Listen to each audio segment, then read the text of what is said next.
Hello everyone, Mrs Bradfield here. Hope you're all well. Today we're going to be looking at your science lesson and thinking about the experiment to do with shadows. So the question you're looking at is, why do shadows occur in different shapes and sizes and how do they change?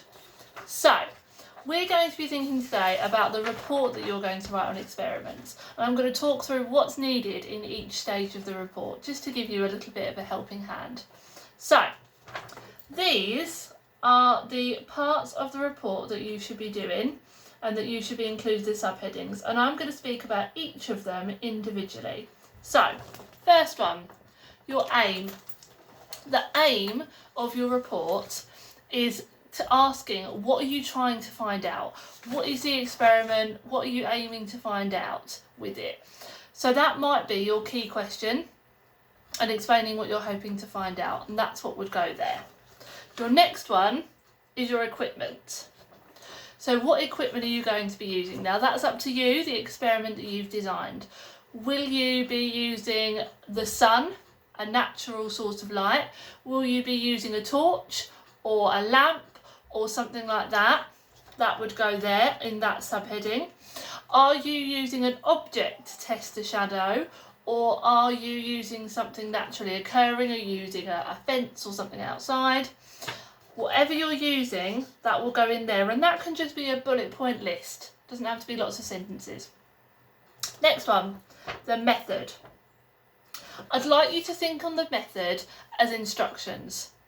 So just like we do in school, you might number them, you might bullet point them, think about those time connectives first, next, then, after that, finally. Use those to really explain step by step what somebody needs to do, what you need to do. Yes, it should show them how you will be doing the experiment, but it could also be something that somebody else could then use to do your experiment.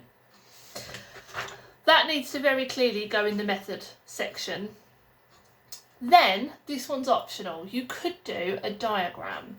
This would show people what the experiment might look like. So for instance, if you had a torch and an object and you were testing the size and shape of the shadow and how it changed, then you might do a diagram showing a picture of a torch, a picture of the object, and what makes it a diagram is to label them. So you need to do an arrow and you need to label the different things in your picture, and that's what makes it a diagram.